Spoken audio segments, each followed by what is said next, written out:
Good morning mga ka-troubleshooters. For today's video mga ka-troubleshooters, may i-share naman ako sa inyo mga ka-troubleshooters. Napaka-importante po ito sa lahat ng may motor. So dito mga ka-troubleshooters, ipakita ko po sa inyo, ayan o. So, gas po yan mga ka-troubleshooters. Nag-leak po yung motor natin ng gas. So, nangangamoy po ng gas yung ating motor mga ka-troubleshooters. Pag ito mga troubleshooters inyong pinabayaan mga troubleshooters, delikado po ito na magiging resulta po ng pagkasunog ng inyong mga motor mga troubleshooters. Lalo na mga troubleshooters pag itong hose na ito mga troubleshooters, ayan no. Ito po, dito po nanggaling yung gas na tumatagas galing sa ating motor mga troubleshooters. Ayan. So magdamag yan mga troubleshooters. Tumutulo yung gas mga troubleshooters. So ang mahal pa naman ng gas. Tapos nasasayang lang. So ito nga pala, ipakita ko, buksan ko muna tong motor natin mga troubleshooters. Ipakita ko sa inyo kung saan ang galing yung gas na yan, o yung hose na yan mga troubleshooters. So simulan na po natin mga troubleshooters, buksan na po natin.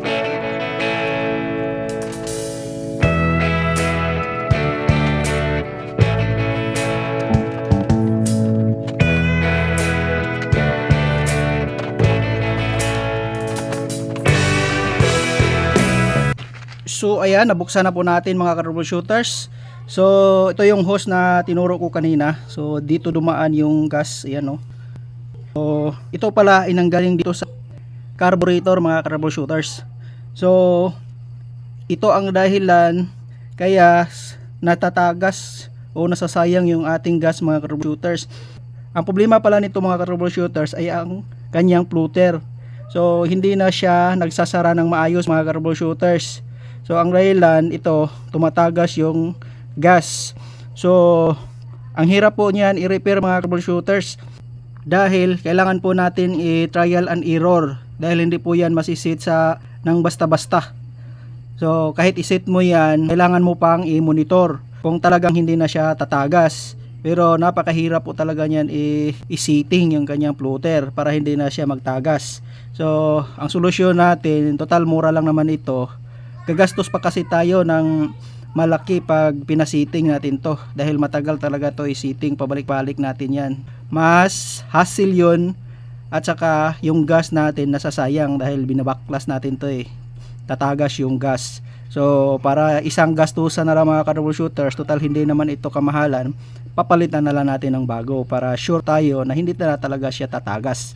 Simulan na natin baklasin yan. Madali lang itong baklasin mga troubleshooters. So ito lang naman, may screw siya dito, dalawa yan at mayroon din dito doon sa likod. Tapos ito tanggalin natin yung hose, i-pull lang natin para hindi siya tumagas.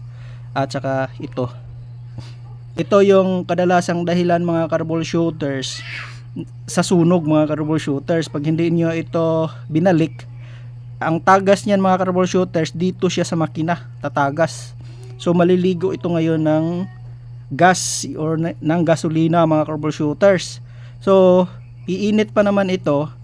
So konting ano na lang yun mga troubleshooters, pag nag-spark nako, sigurado masusunog yung motor ninyo. Kaya kailangan ito mga troubleshooters, kailangan talaga itong mabalik. Pag hindi yan nabalik, delikado yan. So simulan na natin mga troubleshooters, tanggalin na natin. Tagal nga pala nito mga troubleshooter, kailangan lang po natin ng number 10 na range. So para matanggal natin yan. So tanggalin na natin.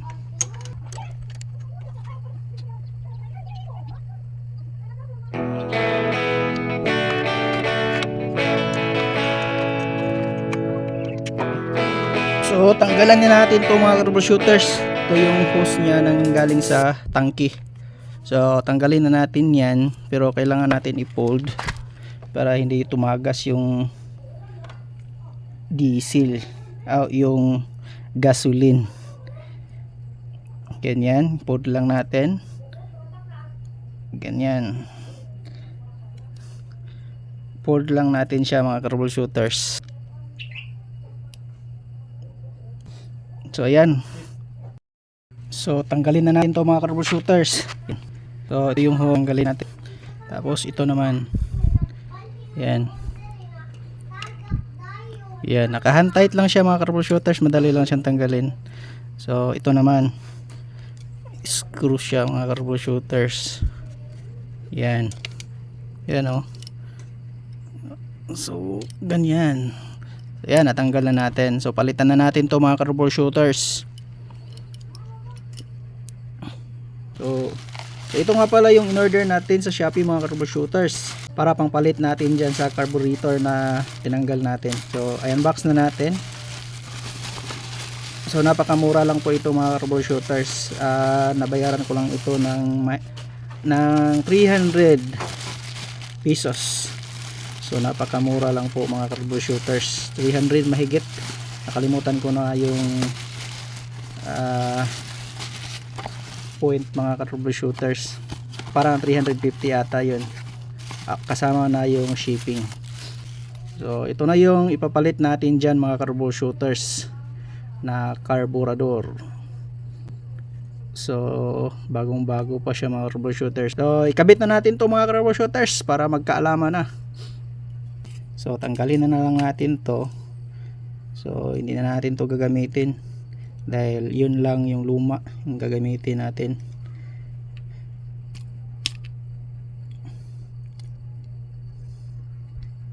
So natanggal na natin. Kaparehas lang naman sila oh. Yan. Yan. So tamang tama naman siya. So hindi na natin kailangan pang palitan yan. So yan na mismo yung gagamitin natin. So kabit na natin.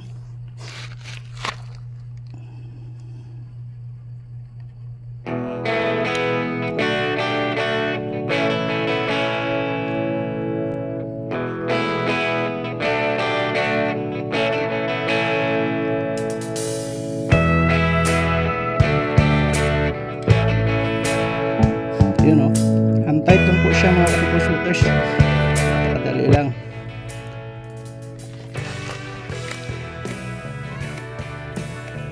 So isusunod natin ito, kabit na natin to. Yan lang siya oh. Yan. Tapos luwagan natin to.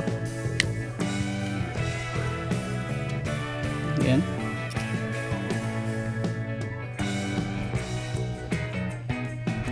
Luwagan natin ng konti. Yun, masok. Pitan na natin.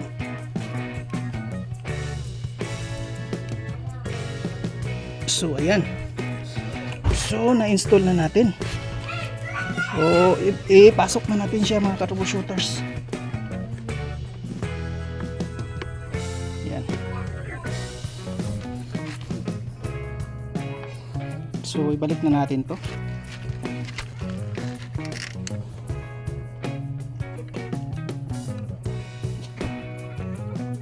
Atong sabi.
So umandar na po siya mga troubleshooters.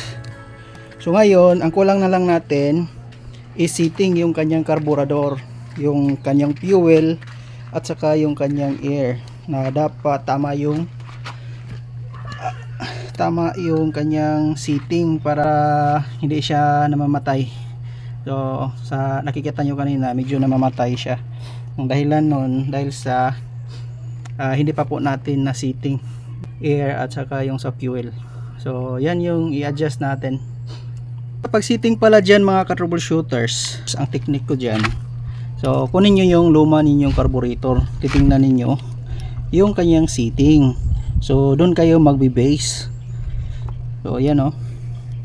So ito yung lumang carburetor niya. So kailangan yung sukatin yung distance niya dito. Yan. So yan yung i-base nyo dyan kung gaano kalalim siya. So dapat yung distance ay tama para yun yung magagamit na sukat dyan. So wala namang problema dyan mga troubleshooters, kahit ikot-ikutin nyo yan, walang problema po yan. Hindi naman yung masisira ang motor pag inikot nyo yan. Hanggang sa makuha po ninyo yung tamang timpla, yung andar ng motor, maganda na ang andar ng motor. So yun lang yung basihan natin dito. So ikutin natin yan hanggang sa tingin ninyo ay kaparihas na yung sukat ng lumang carburetor ninyo. So adjust ko na siya mga troubleshooters. Dito kasi medyo malalim siya. Yan o. Kunti na lang yung natira. Yan na tumagas yung gas. Yan o. Parang ganyan siya. So yun yung susundin natin dyan sa kanyang seating.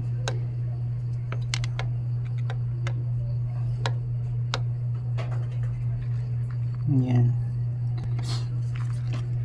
Siguro pwede na yan.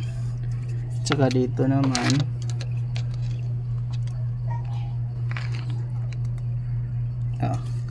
medyo manat niya ng konti. Yan. So pwede na siguro yan mga troubleshooters. Paantarin na natin. Tingnan natin kung okay na siya.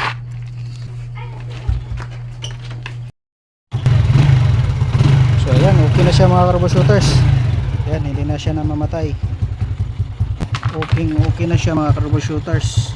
So, ganun lang ang solusyon pag ganun ang problema ng yung mga motor mga troubleshooters. Mura lang po yung carburetor, tapos ma-save nyo na yung motor ninyo na maiwasang masunog dahil sa problema ng carburetor na nagli-leak siya mga troubleshooters. So hanggang sa muli mga troubleshooters, pag hindi pa po kayo nakasubscribe, sana mag-subscribe na po kayo para ganahan pa po tayo na mag-upload ng mga bagong video na kagaya nito. So have a nice day, God bless, bye bye.